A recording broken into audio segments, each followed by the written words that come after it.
algo que tenés bastante experiencia es en mezclar, mezclar in the box y mezclar con mucho fierro, con sola y con toda la historia. Y podría arrancar preguntándote si la cabeza está de una forma diferente en una situación en otra, o si lo encarás de una forma diferente, o cómo te metes en ese Primero, mundo. antes que nada, voy a hacer una aclaración. Yo hice un camino medio extraño, porque yo empecé, todo el mundo piensa que yo empecé en analógico y mezclando analógico y todo eso, y empecé al revés en realidad. Claro. O sea, tuve una primera etapa analógica, porque tenía una consola, mi primera consola Tascam de 32 canales, con 3 ADATs y qué sé yo, y tenía 4 compresores, y 4 gates, y nada más. Claro. Y mezclar así arriba la consola. Y esa fue mi primer approach a lo analógico, y fierros no había.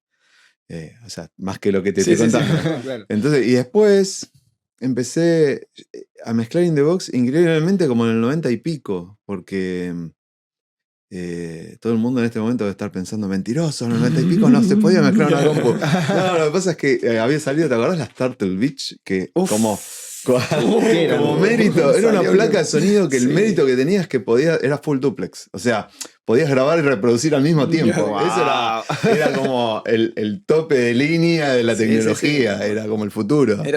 Tenías una Sound Blaster o una Turtle Beach, exactamente. Con la Sound Blaster no podías grabar y reproducir al mismo tiempo. Entonces, la Turtle Beach, creo que había algunas que eran como de 4 canales. Yo no sé si yo me pude comprar una de 2, que me había costado una fortuna. O sea, era estéreo, podías grabar un estéreo y reproducir un estéreo. Y yo no me puedo acordar, era fortuna. Era no sé, por decirte, a $800 la plata de hoy, era una placa estéreo, ¿no?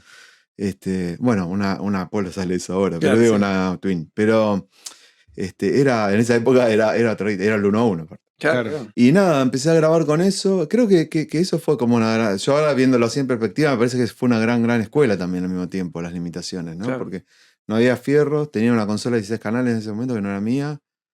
Y también, entonces lo que hacíamos, grabábamos toda la banda tocando, pero yo grababa solo la bata. Una mezcla de la bata, ¿no? Mirá. O sea, premezclaba la bata y se grababa solo la batería. Wow. ¿Entendés? Sí. Y después a eso agregábamos, porque podíamos grabar un estéreo, agregábamos el bajo y después la guitarra, después las voces, ¿entendés? Arriba. Pero vos ya tenías como que ibas construyendo en tu cabeza tener el balance de la batería que funcionaba después con todo lo que iba a venir. Claro. No hay vuelta atrás. Era una evolución del ping-pong de... No había vuelta atrás. De última, después podías comprimir un poquito la bata con lo que había en ese momento, que era... Sau. ¿Te acordás? Estás tirando nombres que yo no tengo en mi cabeza. ¿Porque era un fierro analógico? No, era una workstation, una de las únicas workstations. Ahí estaba K-Walk y Sau. Sí.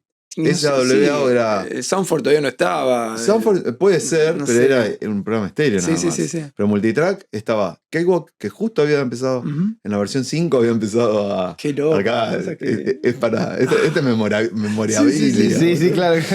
Me encanta. La mierda. De colección, para coleccionista.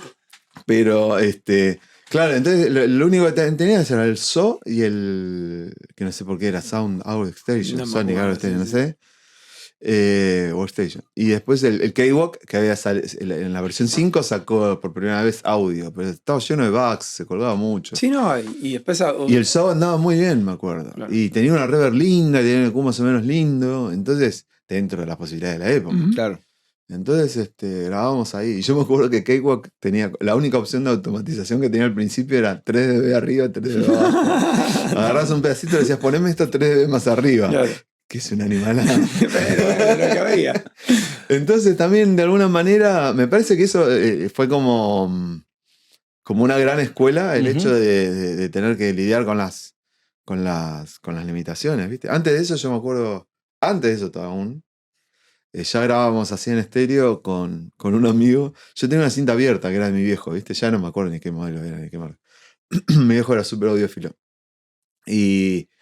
Y había un amigo que tenía un minidisc. Entonces hacíamos lo mismo, grabábamos la batería en la cinta abierta con toda la banda tocando. Y de ahí hacíamos bounce a minidisc. Mirá. Y de minidisc íbamos y veníamos, imagínate. Sí. Me van sonando más o menos las cosas. Pero de alguna manera... Te curtís así también. Claro, y a veces escucho cosas, tengo muy pocas cosas de esa época, pero las pocas cosas que escucho estaban re criteriosas. Creo que si las tenía que hacer hoy, no las podría hacer directamente. O sea, porque no sé cómo hacíamos las cosas. Y porque también toda la gente involucrada en el proceso estaba con la cabeza puesta en eso, ¿no? Vamos a hacerlo de esta forma. Entonces era como que 57 de overhead, porque no teníamos otro micrófono. Entonces, qué sé yo, me parece que por ahí le buscábamos la forma que funcione. Inconscientemente. Sí. No teníamos la más puta idea. Claro, además que creo que también es el hecho de que estabas empezando y estabas como queriendo arrancar y que esas ganas no te para nadie, totalmente. ¿No? Como que mi primera computadora de grabación, que era una computadora del 2005, y yo estaba usándola en el 2008, 2009. Y era tan mala esa computadora que no podía tener ni fondo de pantalla que se trababa. Y tenía el Cubase 4 y lo abría y me dejaba grabar 2 canales y después empezaba a tildar. Entonces yo tenía que exportar esos 2 canales, volver a importarlos a una nueva sesión e ir agregando. Entonces era como una forma, cuando escucho las historias de ustedes, como de hacer eso con cassettes y cosas de ir bounceando. Sí. Era como, me tocó hacer un disco entero que era mío, que es una pedorrada que nunca se lo mostré a nadie, pero haciendo un disco de esa forma tan tortuosa. Sí. Y que tampoco lo volvería a hacer ahora, pero en ese momento era lo que tenía. Así de esa manera hicimos los demos de Libertinaje de Oversuit, por ejemplo. ¿Ah, sí? Sí. Wow. Y me acuerdo que Santaraya estaba enloquecido conceptualmente. Claro. Era, sí. Pero estaban re prolijos y estaba todo bien. Entonces es como. Además, muchas cosas después se rehicieron.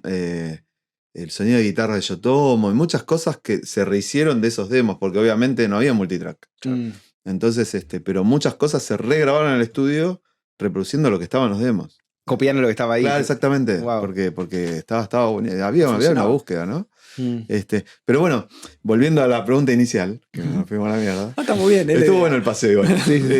Digo, fíjate que ya en el 90 y pico de alguna manera laburaba in the box, sin tener la más pálida idea de que era laburar in the box, trabajar in the box, y también de alguna manera casi sin herramientas, porque no había mucho plugin. Tenías lo que traía el software que estabas usando y nada más. Aparte que cuando renderizabas te llevaba un tiempo. No, todo era claro, y que no se te cuelgue, que no se te pierdan los audios.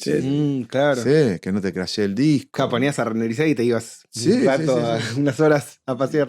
Y después, empecé con eso, después de ahí pasé a la consola. Yo ya en esa época laburaba con Oversuit, ya los demos dijo el culo, ya fueron 24 canales, con 3 ADATs, y todos en la mesa tirados ahí mezclando. Y ahí ya me acuerdo que Santaraya se había enojado y había dicho que, como anecdótico, ¿no? Ya estaban mejorcitos ya esos demos, ¿viste? Claro. Ya tenía un 2414, un 112. Claro. Y me acuerdo que se había enojado porque decía que los demos estaban muy buenos, que él no podía trabajar así, porque le ponía como la vara muy alta. Pero bueno, también del nivel, él lo hacía más desde la producción y que había un sonido que estaban piolas, ¿viste? O sea, todo funcionaba. Claro.